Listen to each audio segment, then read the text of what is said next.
NFL fans, welcome to another episode of NFL Jocks and Pigskins with Tom Pollen. I'm Dave Holcomb. Chris Smitherman, a little bit busy today, but he produced a little bit before. Just a little bit busy. Yes, we have him in our thoughts today as he has his wedding planned. But we have a great show for you today. Week 1 starts in 5 days. Can't believe it that the NFL season is here. Exactly. We're done with the practice games. We're done training camp. Done with all the drama. Here we are. We're ready to play. By the time we do this show next week, we will actually have had a game played.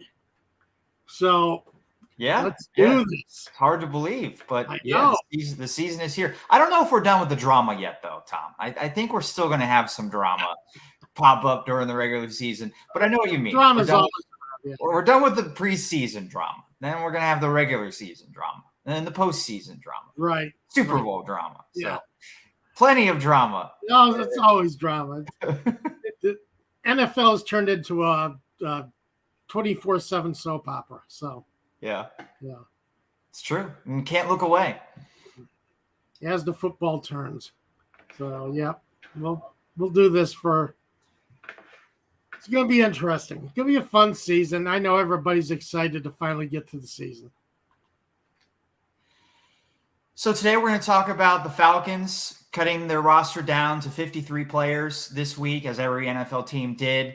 We'll discuss the moves that they made, placing a couple of key players, key defenders on IR, and what that means for them going forward. Might also touch upon who's on the Falcons practice squad. But we're also going to get to some other week 1 items. We have prize picks that we can dive into. And, of course, Nostradamus. Is Nostradamus awoken from his off-season slumber?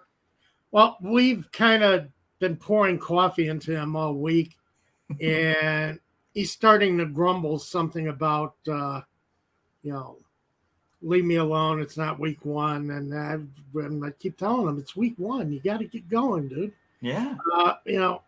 We can't keep playing. You can't keep, you're looking through those crystal beer mugs. You can't keep drinking the beer that's in them.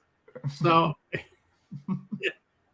but I know his off-season snooze was a 1 week shorter because the Super Bowl was pushed back to Valentine's Day this year, but he still had, a good 6 months of shut-eye.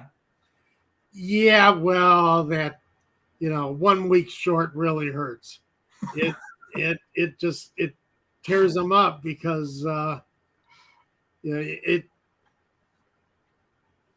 means one less week that he can sleep off the hangover, and that just doesn't work for him. But makes the difference.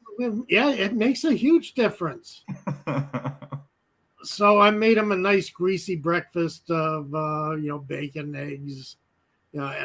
Grease kind of helps, when you, and I speak from personal experience, when you're, of course, yes. When you've had a lot to drink and you're starting to feel really lethargic at the end of the night and you feel that hangover coming around, you go get plenty of grease. The grease surrounds the alcohol molecules and flushes them from your body. That's how it works. That's why you go get greasy food after you get done with a night out of tying one on. Let's put it that way. I don't think I ever learned that in chemistry about the beer molecules and how the grease molecules counteract them. But it sounds like a very important chemistry lesson that should be included in curriculum, around the United States. It don't, they don't teach kids important stuff in college anymore. My God, you got to learn these things on the street, and you should be learning them in school. Yeah, it's true. Yeah. What else can you say? But we do have them.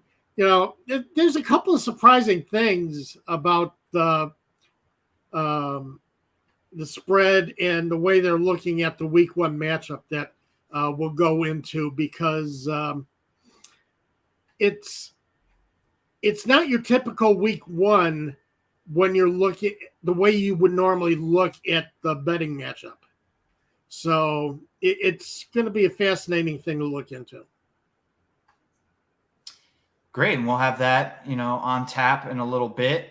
I know there's a big game for Georgia today as well. If there's any, Georgia fans listening, love to hear some of your plans for the big game today. Georgia playing at Mercedes-Benz Stadium in Atlanta, but playing Oregon. And I was at the Braves game last night and had a Georgia t-shirt on and talked to a Georgia fan in line for some food.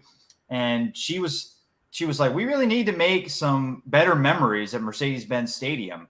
That place just scares me because Georgia always seems to blow it at the end of that game. And my response to her was, well, they're not playing Alabama, so things should be a little bit better today for the Dogs. Isn't this kind of like preseason for a college football where you play, Savannah Teachers College at Georgia or something like that? 3 or 4 hyphens in the school name. Isn't that kind of what everybody does? All the top 20, they play all these, little games against. It's these preseason games that gets them into the main schedule. I mean, for the most part, that's probably true. I've got Michigan on right now behind my monitor, and they're playing Colorado State. That's not a hyphenated school. It's actually pretty good historic football, at least a decent football program. But, that's not the case for everybody. Again, Georgia's playing, I think Oregon is number 11. Notre Dame and Ohio State are playing today. That's not really a preseason matchup. Pitt and West Virginia. I know West Virginia wasn't ranked, but I mean, those two teams hate each other. I mean, you're starting off the season with a big rival when you got Pitt, West Virginia opening up on a Thursday night, no less. See, back in my day, Dave, I used to play these hyphenated schools. And, your big programs, your top 20 teams didn't want to get knocked out of the top 20 in week 1. That's where that's why all these hyphenated schools are important. That's the only reason they exist. Only reason. Yes. The only reason they exist is to there's a lot of negative going around with like super conferences and turning college football into more of an NFL product. And look, I'm an NFL fan ahead of college football fan. So to me, the college football has always just been an appetizer to get ready for Sunday, something that I can consume and often do and enjoy, but it's not something absolutely necessary to enjoy the main course, which is NFL on Sundays. That's my perspective. I know not a lot of people don't feel that way, that they feel it's the opposite. But I think one positive with where college is going is more of these out of conference, top 20, top 10 matchups in week 1 or whenever during the regular season. And I think if we got like a more of an NFL schedule for Alabama and Georgia, that they're playing, 8 or 9 SEC matchups, and then 2 or 3 Big Ten, Pac-12, ACC schools. I think that's much better for the sport than to play a hyphenated school. Yeah, it is. It's better for the sport, and it looks better. If you could get those big wins in early, it looks better at the end of the season when they start looking at playoffs and bowl games and your late season rankings. You could show them who you beat. Appalachian State at West Virginia at blah blah blah doesn't mean a whole lot, when it comes to power rankings, and they really do look at strength of schedule anymore. So yeah, you do have to kind of get these games in early. I'm afraid a lot of hyphenated schools are going to go away. They're just going to fade away. They're just going to disappear into midair. They're just yeah, it's too bad. But their usefulness will be gone. But your power rankings, your rankings of who you've played during the season makes a lot of difference now. Yeah. And just from look, I don't follow any college team really closely. So like if I followed a college team closely, I might feel differently. I might feel like, yeah, Georgia needs to play that hyphenated school. But I'm a Georgia fan, but I'm not going to watch them play a hyphenated school. I'll watch something else because I don't know. I'm not so. No, you won't because it's football. Well, I'll watch a different football game. That's what I'm saying. Okay. I'll watch I'll watch a top 10 matchup that I can find because there's another one or a top 20 matchup, whatever, from a different conference, as opposed to a team that I like, but they're playing a game that they're absolutely going to win. So I guess if it was a Michigan Appalachian State scenario where it got close at the end, yeah, I would turn it on. Right. Right. I guess that's the argument. Is that the argument to have these matchups? Because you might get the David beating the Goliath and have an historic upset. But I mean, that was 15 years ago, and I don't think we've had one since then. Yeah, they haven't had one. It doesn't really happen much. It happen like they used to. Yeah. But I think we can return to college football a little bit later. I mean, college football had a huge story yesterday where they're going to expand the playoffs, not to 8 teams, but to 12 by 2026. And that is a great conversation we could have a little bit later in the show. But I want to get to the NFL stuff first, Tom, and talk about the Falcons' 53-man roster. And before we get to that, though, I want to mention our sponsor. Yep. This show brought to you by Prize Picks. Download the app. We've been saying all summer to download the app, and we haven't had a whole lot of recommendations of what to place entries on in the app. Some baseball, some cricket. I've been giving you cricket. I give you cricket every week. You get an A+ for really hammering home the entry, the things that you can place entries on. But now it's going to be easy. Now there's NFL football that you can have entries on. And you absolutely need to sign up for Prize Picks now because we are a few days away from the regular season. And when you download that app, sign up, use our promo code ASU, and you get a 100% match on your first deposit up to $100. So if you want to be a big user of Prize Picks this season, put down $100. You get $100 back with that promo code ASU, and you're ready to place a lot of entries on a lot of different things, and hopefully you're following our recommendations and we can make you some money. Yeah, absolutely. We're going to be doing it all year. We're going to give you recommendations. We're going to tell you who your best bets are, where you're, where you can find some advantages in these prop picks. So, looking forward to it. We'll see how well we do this year. Tom's got to get his Prize Picks money in too for the season. So I'm signed up. I just got to get my money in. Right. I have some money left over from last year, so plan to use that. Right. Exactly. And I wasn't a huge user of the app, to be honest, until like the postseason, until maybe it was like the end of the fantasy football regular season. I'm hoping to be much more involved this year. So maybe I'll even have a pick or two on our shows. Absolutely. I don't have any today, but maybe next week I'll have one. Great. Before we get to the 53-man roster for the Falcons, I want to get to one other thing. Our first commenter of the day, Gary, asked, what have we learned about the Falcons that we didn't know 4 weeks ago? That they're an undefeated preseason team. Now, we learned that there are some strengths on this team. There are possibilities on this team that maybe we didn't think were strengths earlier in the season. We learned we might have found a couple of wide receivers that we didn't know about early in the season. I think we found that the Falcons are a better team than everybody's going to give them credit for heading into week 1. And that,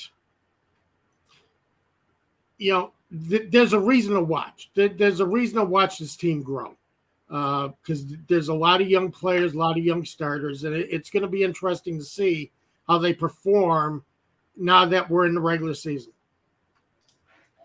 I would say the quarterback situation is more stable than I initially thought. Is maybe the thing that I learned. I think Mariota is going to run Arthur Smith's offense. Maybe I don't know if I want to say better than Matt Ryan, but he's a better fit for what Arthur Smith wants to do. And I don't think we knew that 4 weeks ago necessarily. And I think Desmond Ridder performed very well in the preseason. So I think he might be more ready than I thought 4 weeks ago. And I would say those are the two things that I learned. Yeah, Desmond Ridder might actually be a quarterback. He might actually be the guy going forward. And I know that I don't think Falcons fans and NFL fans really gave him a lot of credit coming into the league. And I think he showed something. He showed a lot of poise.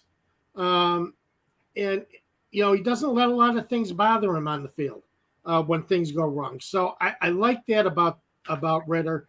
And it can only improve for him as the season goes on, as he gets that NFL experience. He might be the guy. You never know. He might be the guy moving forward.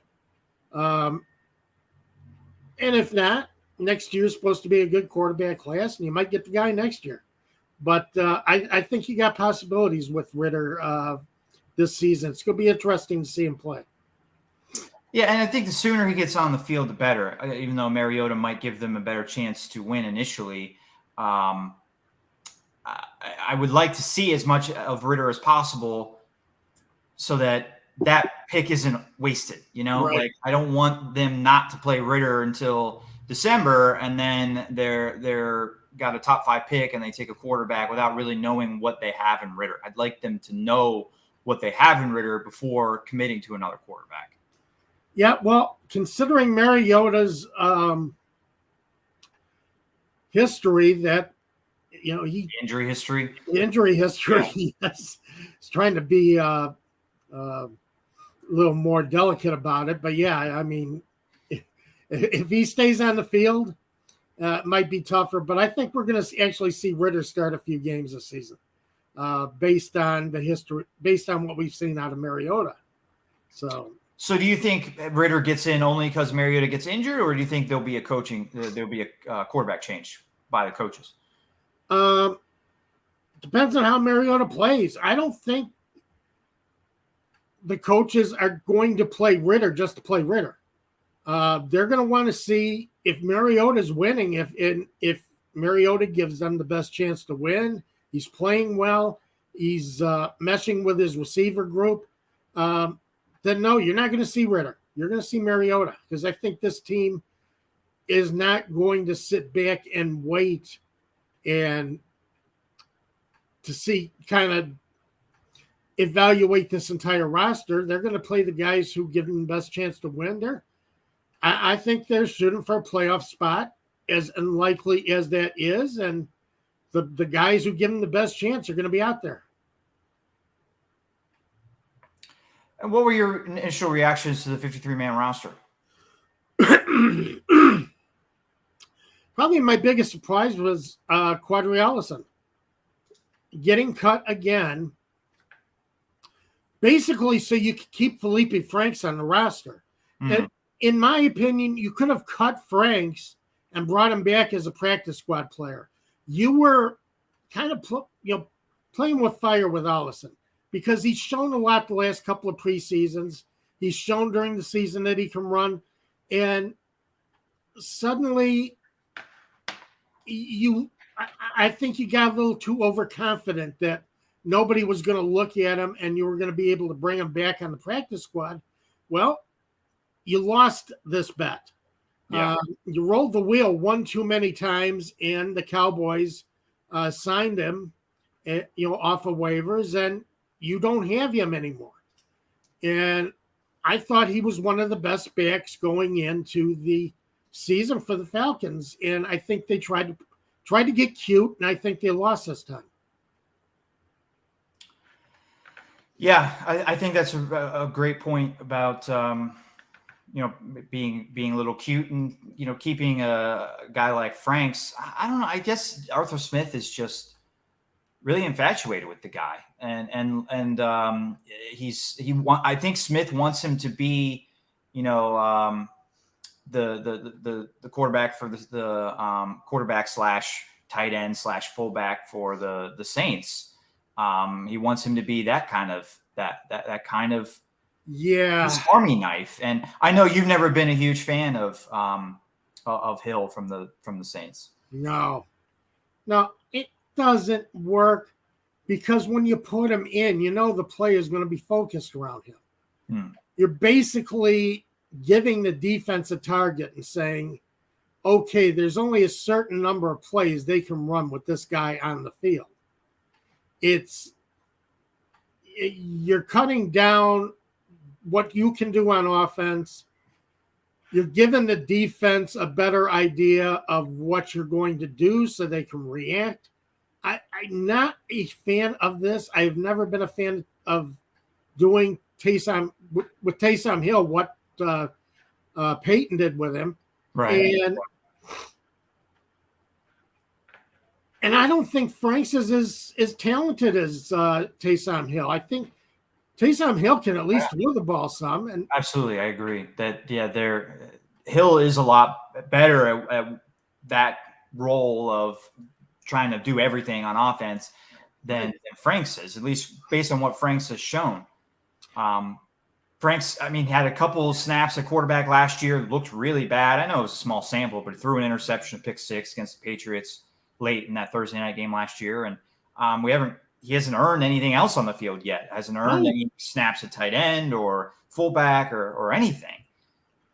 No, he hasn't. And that's the thing. He's got great athleticism, but don't fall in love with the athleticism. All right. I've said this many times. I keep saying it. I've been saying it for years. A great athlete does not always equal a great football player. And I think Smith is looking at Franks as an athlete, getting into his mind what Felipe Franks could do, what his potential is that he could do on the field, with no real evidence that he will be able to do it, that he can come through the way Smith sees him. And that's another thing, because Felipe Franks is on the roster. Anthony Ferkser got cut.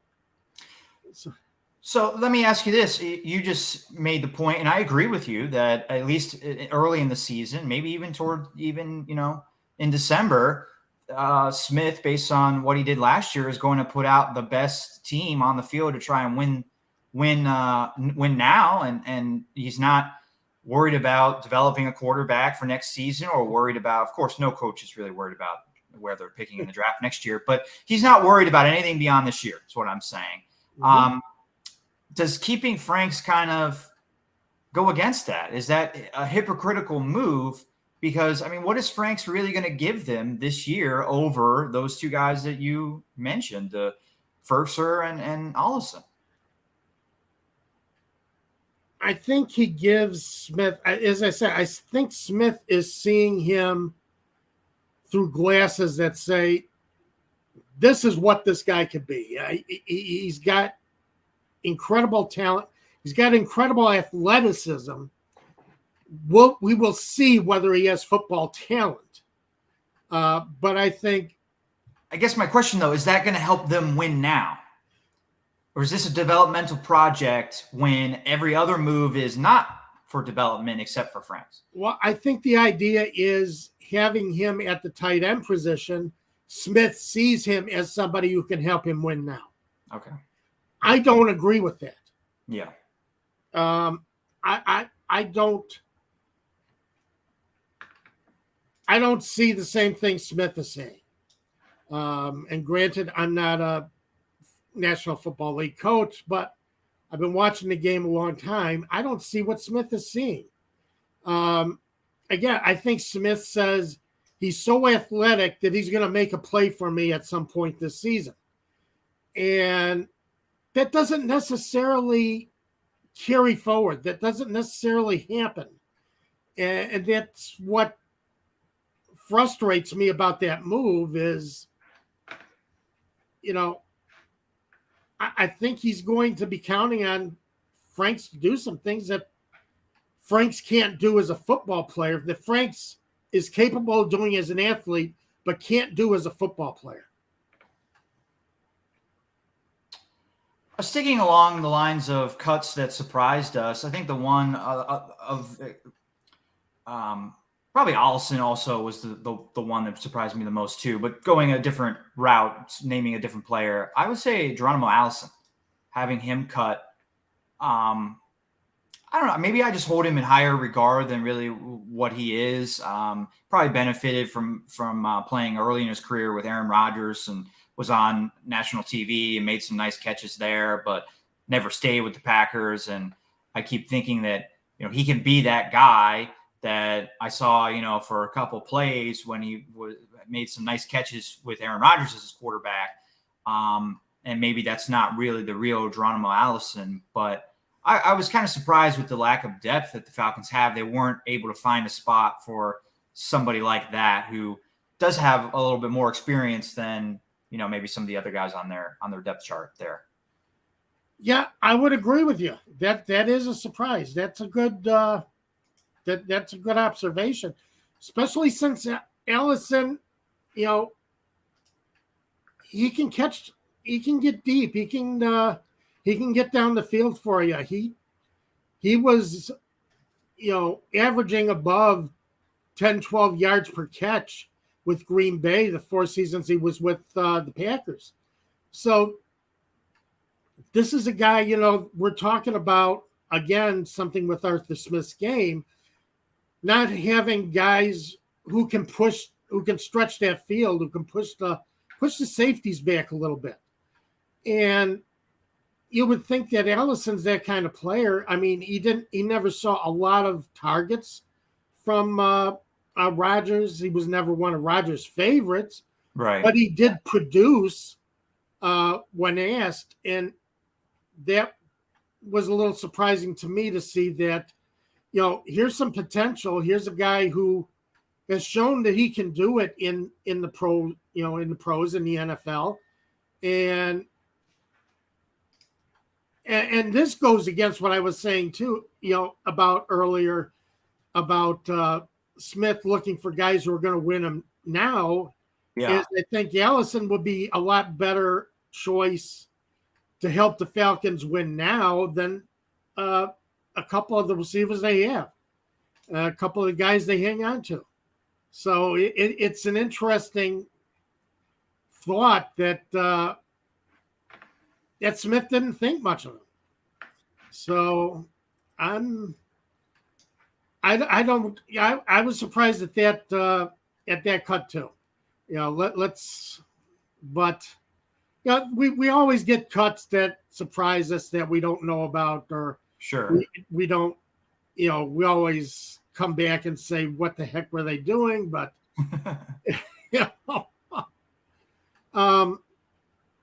but I've seen Damiere Byrd play with Bears last year. You're telling me Allison couldn't play better than Damiere Byrd? There's just, Kadero Hodge, I think, won himself a spot on this roster, but and Jared Bernhardt, the guy who has never played receiver before in his career, is going to actually be a receiver on the team.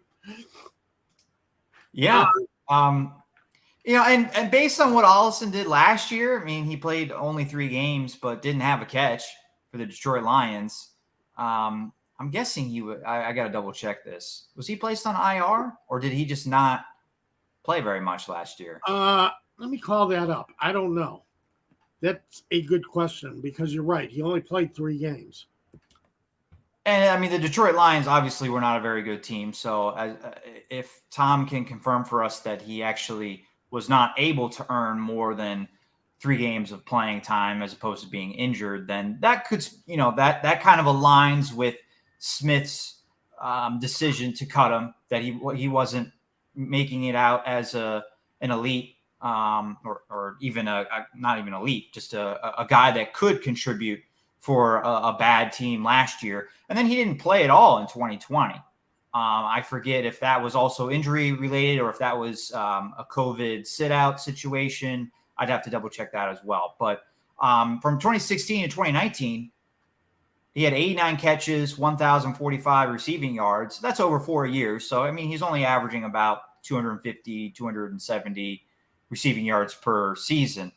But for a really good, Packers offense that I think he had a hard time just carving out a consistent role with all of the weapons that they had on offense. And I kind of thought, well, with Detroit or now with a team like Atlanta, he would be able to carve out a consistent role. And I mean, he can't even get on the field for either of those teams. So that's why it was surprising. Yeah, he spent a lot of time on practice squad last year. Okay. Activated for a game or two, back to practice squad. Basically was kind of their extra depth at wide receiver if they needed somebody in the game. He was called up off practice squad and then went back to it. So, no, he apparently didn't impress a lot of people last year because, you can get signed by any team off the practice squad. So, apparently not a lot of teams thought much about him and didn't show as much as we thought he might show this season. He's got good height, and as I say, he's got good speed. He can get downfield. And I did just double check. He was a COVID sit out in 2020. He signed a 2-year contract actually, he signed a 1-year contract with the Detroit Lions in April 2020 and then did not play that season. So that contract expanded to 2021. And maybe he's just not the same player since sitting out that season. A lot of players aren't the same since sitting out 2020. And you saw one, early in training camp, Eddie Goldman. All of a sudden decided to retire. Well, I saw him play last year with the Bears. He was getting beat up with the Bears. He wasn't the rock in the middle that he had been before sitting out the 2020 season with COVID. So, there are a lot of guys who did not come back well from that COVID, from sitting out for COVID that, didn't come back at the same caliber as they were before the 2020 season. Different situation. It wasn't 2020, but I mean, Le'Veon Bell is another high profile example of sitting out a season, sat out because of a contract dispute. It wasn't 2020. It was 2018, I think. But sat out the whole year, came back with a different team, new contract. There could have been a few other things of why his career didn't pick up right where it left off. Different offensive line, different quarterback, things like that. But he just never seemed like he was the same talented running back after sitting out a whole calendar year. No, he lost something for some reason. He wasn't the same back. He looked like he was trying to run the same way, but he wasn't able to make the impact when he came back that he had with the Steelers. And it hurt him. And that's why I keep saying, you sit out a year, guys who sit out a season, it's not as easy to come back as you would think, no matter how hard you've worked out. It's not easy to come back after you've sat a season. It seems like I'm sure there's examples of guys that it didn't work out for either, but I know Jamar Chase, right? He sat out a college season. Penny Sewell, he also sat out a college season, I think. So it seems like maybe the younger guys have an easier time of getting ramped back up and into football shape, than these older veterans who sat out the 2020 season. Right. I don't know. That would take more research to absolutely confirm, but just off the top of my head, it seems like the younger guys are having an easier time adapting to not playing as much in 2020. Yeah, that was one of the things I was worried about some of these college players who were coming back after sitting out a season. And we did see, Jamar Chase was just extra worldly special. Right. Yeah. He I think all by himself eliminated all doubts that you should have over a player sitting out a season because he was just unworldly after not playing his final college year. But there are lots of other examples, and different situation. Again, these other players are older. Yeah. But yeah, I shared your concern, and Chase completely blew that concern out of the water. Blew that away, didn't he? That was something else. So, and he's looking to get better. Even he's worked hard. He's looking to be better even this year. Yeah. So, Lord knows what we're going to see out of Jamar Chase this year. Yeah, absolutely. He's not satisfied with what he did last year. Right. Yeah. To be better. Yeah. And it surprises me that talking about the Bengals and like the AFC North, that there's so much love for the Ravens. I was looking at the Athletic division predictions this morning, and it was pretty split. I think it was what was it, 20? I think it was 21 predictions said, or 21 votes for the Bengals to win the division, and 20 for the Ravens to win the division. And one person said the Cleveland Browns will win the AFC North. 0 for the Steelers. I hope that's hanging up in the Steelers locker room. But I'm surprised that the Ravens have been getting a lot of love. And it's like, did we forget that Joe Burrow and Jamar Chase are on the Bengals? And they won the AFC last year. Yeah, and they could be even better going into their second full season together. They're just getting started. Yeah, you're right. The Ravens get a lot of love. They got a lot of reputation. I mean, they give you a solid football team every year. They do. They absolutely do. But I think we've gone too far overboard with the Ravens were only bad last year because of injuries. I think that narrative is I'm very tired of that narrative this offseason. And to assume that, they're not going to have any injuries this year. Well, you have injuries every year. Yes. So they didn't overcome them last year. I know they had a normal amount of injuries, more than normal. But, Lamar Jackson was on the field in December at Heinz Field, and they didn't win that game. And the Steelers weren't particularly good. So, and the Steelers beat them twice. That, to me, does not scream like, the Ravens are better than the Bengals now. Anyway, we went down a rabbit hole there. We'll get back to the Falcons. Yes. And Tony Wright has a great question that he does. Kind of covering the last bit of news that we wanted to talk about the Falcons today. They placed Deon Jones and Marlon Davidson both on IR, and Tony asks the question that I wanted to ask you, Tom. I mean, what did you think of both of those veterans hitting IR to begin the season? Well, it doesn't hurt to put them on IR.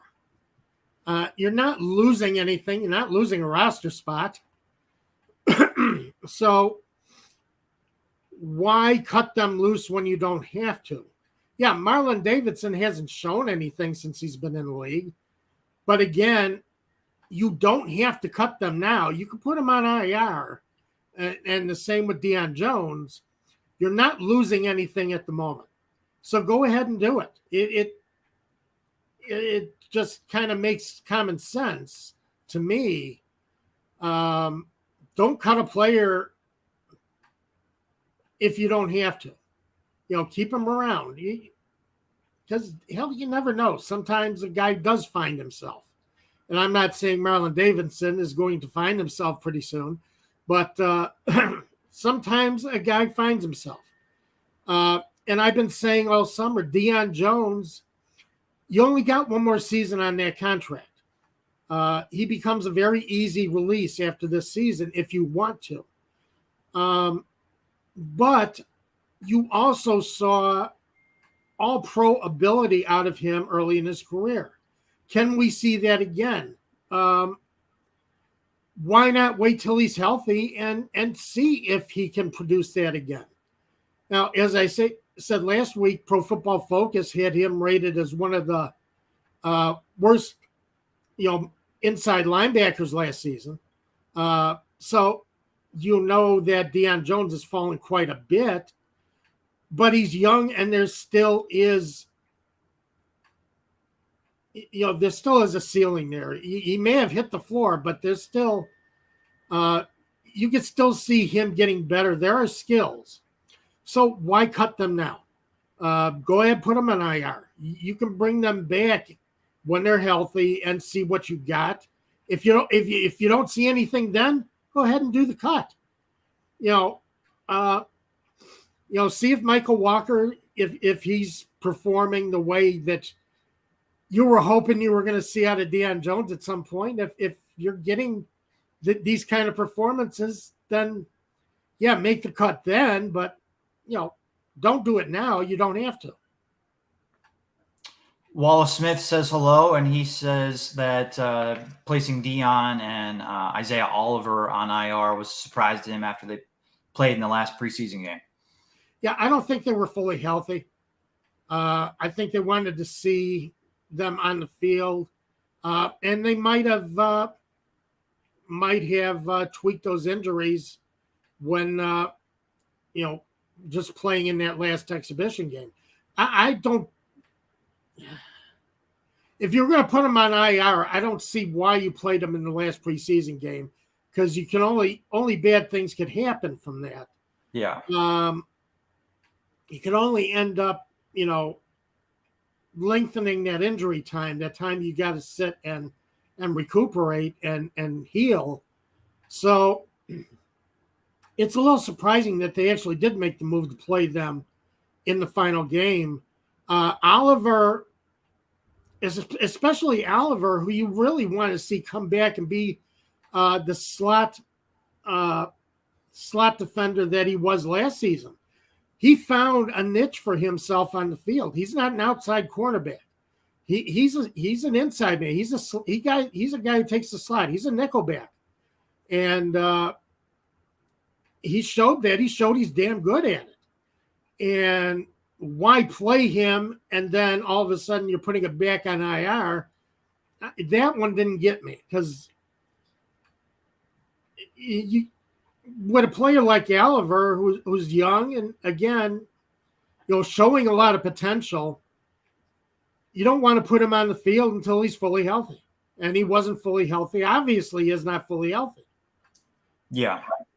Yeah, so I agree with you guys that it was kind of a surprise to see him hit IR when he played in a meaningless game to end the preseason. Thea D says, hey, everyone. Great to have you here, Thea. We talked about the Falcons a good portion of the beginning of the show. We got about 15 minutes left. Let's get to some of your predictions, Tom, for Bills-Rams, which opens up the NFL schedule on Thursday. And if there's time, I'd love to circle back and talk some college football, particularly the expanded playoff. But let's first make sure that we hear some of your predictions. Well, Bills-Rams is a very interesting it's fascinating how this one is playing out, because normally a Super Bowl winner will be a little bit will kind of be get too many points to start in their game week one of their following season. Yeah. And normally you would see, like, the Rams, instead of maybe getting 3 points, maybe the Rams are getting 6 points, because and how the point spread works is the more fans who bet the team, the higher that spread's going to go, because Vegas has got to kind of cut that action. They got to find a way to get more action on the other team. So, but what is surprising is the Los Angeles Rams are the underdogs in this game. Heading into week one, heading into the week of the action, they are underdogs. The Bills are 2.5-point favorites, which is a shock. That, and I know everybody is in love with the Bills. I was going to say, it's not all that shocking if you've been reading, a lot of predictions this summer. I mean, the Bills are, I was reading the division predictions at The Athletic. They were a unanimous AFC East champion. All 43 voters said that they were going to win the AFC East, which isn't particularly a difficult division right now, but still unanimous 43-0 is saying something. And then at NFL.com, they released their Super Bowl predictions. A panel of 25 analysts picked who they thought would win the Super Bowl. 12 of them, so just about half, picked the Buffalo Bills. Yeah. Yeah, everybody's in love with the Bills. Yeah. But the thing is, the Rams are at home, and the Rams are defending Super Bowl champions. Normally, that is a recipe for the home team to be the favorite heading into week 1. And the fact that they aren't, and basically that they aren't with pretty much the same team that won the Super Bowl last year, is what really surprises me about this, the way this first game is setting up. I haven't really done a deep analysis of the stats yet. I haven't gotten to that point. Tony, put up Tony's comment. Rams were lucky last season. They were lucky to beat you. I don't want to rant about the word lucky. I could for the last 15 minutes of our show, but no team is ever lucky. And that could just be because I don't like that specific word. I don't want to spend a lot of time arguing semantics. No team is that lucky, but yet every team kind of is. Like every team that wins a championship is fortunate to whatever, have a bounce here or there, have a call go their way in a big game, whether it's the Super Bowl or like division round, something that just bounces their way, or they don't have a lot of injuries. But to say, like, I don't like the word lucky applied to teams that win in sports. You can't win a Super Bowl just because you're lucky. Right, exactly. But the thing is that gets me is last year, I was looking over some of the stats for last year as far as bringing them into this year. And the Bills' offense wasn't as effective league-wide as far as their league position, league ranking, as you would have thought from watching them on the field. Bills were first in net passing yards per attempt. They were 14 in net on defense in net passing yards per attempt, 16th in net passing yards per attempt on offense. Allen had a 91.3 passer rating. That was 16th in the league. This is a team that really performed well on defense, but you're playing another team that performed well on defense and just has a monster defense in the Los Angeles Rams. Shut down Joe Burrow, trying to come back and make a comeback in that Super Bowl, and made the defensive plays when they were ready to make. So, I would say, we can get into the semantics of lucky all you want. Let's look at what the teams did actually on the field. I still think the Rams are a better team at home starting the season than the Bills are. Okay. I think some of our commenters disagree, but that's okay. I think they do. And that's okay. They can, that's fine. Just they will see as the season goes on that Nostradamus knows all, sees all. And but I say I got to do a little bit deeper dive on what's happening here with this spread, because is it just because everybody is in love with Buffalo, or they've seen something out of Buffalo that makes them think that they're going to beat the Rams?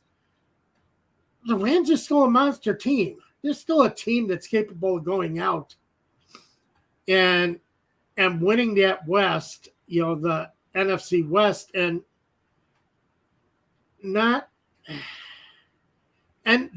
to me, the Rams are a Super Bowl contender again. I mean, they could go back.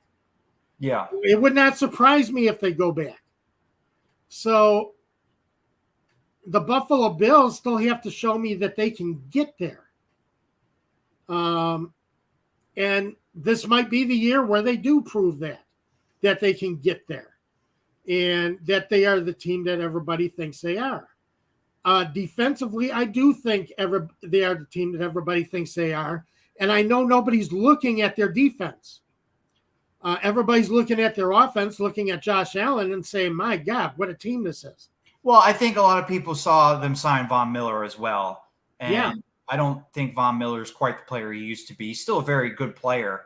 But I think they're remembering the Super Bowl MVP from like 7 years ago. And they're saying, oh, well, they have a Super Bowl MVP now on defense. Yeah. And that's the last piece that Buffalo needs. Maybe he is. We'll see. He was the last piece the Rams needed, apparently. Last year. So, I mean, maybe he'll be the piece for Buffalo. But I think that it's not just Josh Allen, I would say. I think Von Miller is a big reason why people love the Bills right now, too. I wouldn't argue that. I think that plays into it. They have lost a couple of wide receivers, though. Lost Cole Beasley. And Cole Beasley is a heck of a wide receiver. Showed up during the playoffs and really made some great plays in that Kansas City game where Josh Allen and Patrick Mahomes just transcended the game. Yeah. You know, they raised that game to an entirely different level. That was one of the best football games I've ever seen. It was one of the best two of the best quarterback performances I've ever seen, and they were in the same game because they transcended football. They lifted their games into the heavens, and just both of them were refusing to lose, and it was just incredible to watch. Two guys at the peak of their powers do what they did last year. But coming down to it and being realistic, and as I say, I still got to do a deeper dive on the stats because I want to see if there's something that maybe I haven't seen yet. But at this moment, I'm taking the Rams plus the 2.5 to win this game. I don't think they should be underdogs on their home field as the Super Bowl champions. Well, to your point about that, the last time a Super Bowl defending Super Bowl champion lost in Week 1 was 2017, which wasn't too long ago, but it's been 4 or 5 years, right? And that was to that was the New England Patriots at home against the Kansas City Chiefs Thursday Night Football, and Kareem Hunt in his first ever NFL game just went crazy. That was his.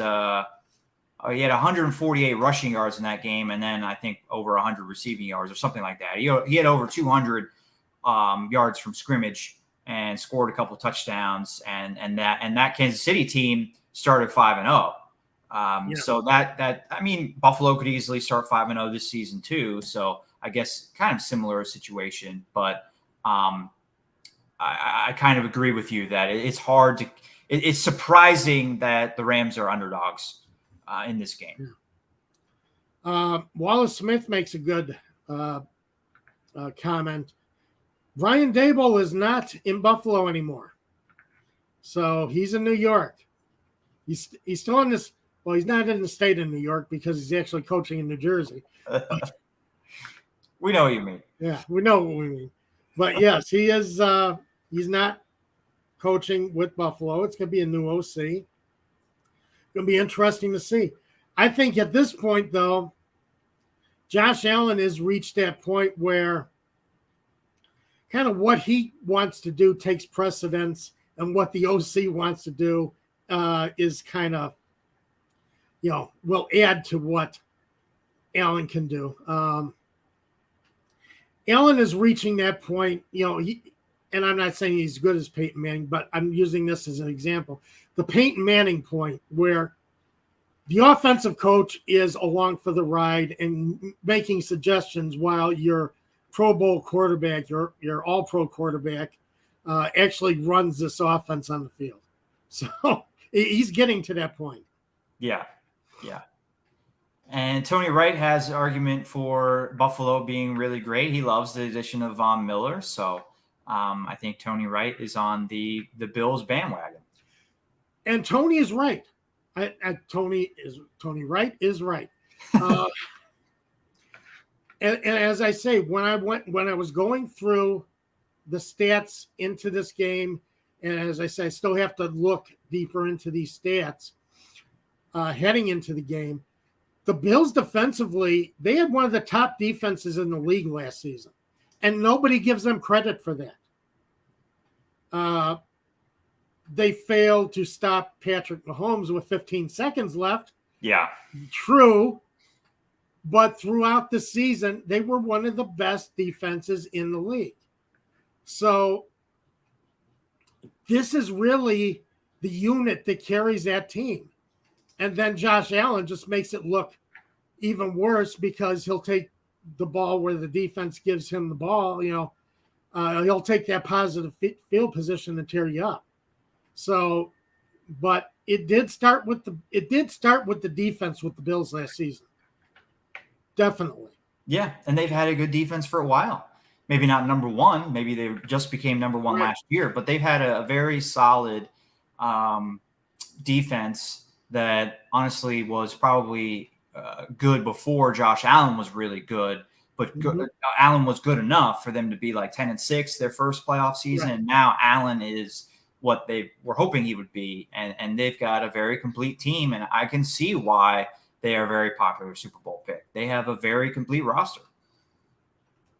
See, the thing about the Bills is the defense gives their offense the ball in good field position. Mm-hmm. They get, they don't have to drive as far to score points than your average NFL team. And that's what makes Josh Allen so good, is he doesn't have to move the ball 80 to 90 yards down the field every drive to be able to score points. Right. He's scoring points on the shortened field. He's scoring points driving 60 to 70 yards. And that is what makes the difference for the Bills. And that's what the defense does for that team, is it gives Josh Allen the ball in great spots on the field. Yeah. Do you have any prize picks for the first game of the season? Or I think maybe, is this the way it's set up? Does prize picks let you pick 3 players from one game? It has to be 2 different games. No, it'll be 3 players from one game for this week, but they got to be from both teams. So, but I don't have one for this week. I will have prize picks next Saturday for the Sunday action. Yeah. Well, that's a good, we can still mention Prize Picks again as our sponsor. Download the app, get started. You can get started this weekend with some baseball entries. They might have some college football in there. I'm not sure. I haven't checked. They definitely have college football on here. Okay. Oh, college football is all over the place. You can place prop bets on just about anybody right now in college football. In Prize Picks? In Prize Picks. You got so many different possibilities here. You can warm up today, tomorrow, maybe even Monday with some college football on Prize Picks. Don't forget to use our promo code ASU when you get started. That gets you 100% match up to $100 on your first deposit. And then you'll be all set in the app and with the money that you have ready to place an entry on some NFL games starting Thursday and then into Sunday next week. And we'll have some predictions for you for Prize Picks that you can use and hopefully win some. We will definitely have Prize Picks for you next Saturday. Nostradamus will be out with a full slate of games for next Saturday. It's going to be fun because we'll actually have a game played and we'll be heading into the meat of week 1. So it's going to be a lot of fun. We're out of time, so I don't want to dive too deeply into this conversation. We could spend a lot of time on it, but I think this is such a great comment, so I want to put it up on the screen. The AFC is going to be really hard with all the upgraded competition. And I think that's absolutely true. And I think it's going to make for some really exciting football this year because some good teams, even with the expanded playoff bracket with 7 teams, there's going to be some teams that have really good rosters that don't make the playoffs. You got 3 teams that are real good in the AFC North. If Deshaun Watson was around. We'll see what the Browns are without him. But, I mean, there's 4 great teams in the AFC West, a very good team with the Colts, I think, in the AFC South. Tennessee might take a step back, but they're still a pretty solidly coached team. What are we going to get from them? And same thing. You consider that Tennessee actually had the best record in the AFC last year. Yes. I mean, that it's you can't count them out for sure. And I think that's the same in the AFC East. You got the Buffalo Bills, who may be the unanimous choice to win the division, but are you going to count out Bill Belichick and the Patriots? No. So, I mean, those are.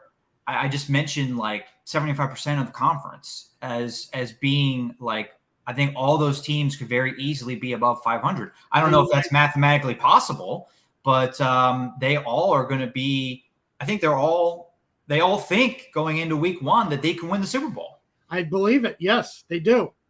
Every one of them is looking at the Super Bowl this year. Yeah. So you are right. So it's going to be interesting to see how this does play out because, the power is in the AFC this year. Absolutely. But some good older quarterbacks in the NFC with Aaron Rodgers, Tom Brady, and they might have a little bit easier path to the Super Bowl than, say, Patrick Mahomes, who's got tons of competition in his own division and then's got to beat Josh Allen again. And, Joe Burrow got to beat him this time to get back to the Super Bowl. But, don't sleep on, some of the veteran quarterbacks in the NFC either. But We're out of time today. Thank you so much for sending in your comments, watching, making us part of your Saturday. Enjoy college football, Georgia at 3:30 today. And we'll be back next Saturday, 12 p.m. Eastern time. Yep. Have a great week, everyone.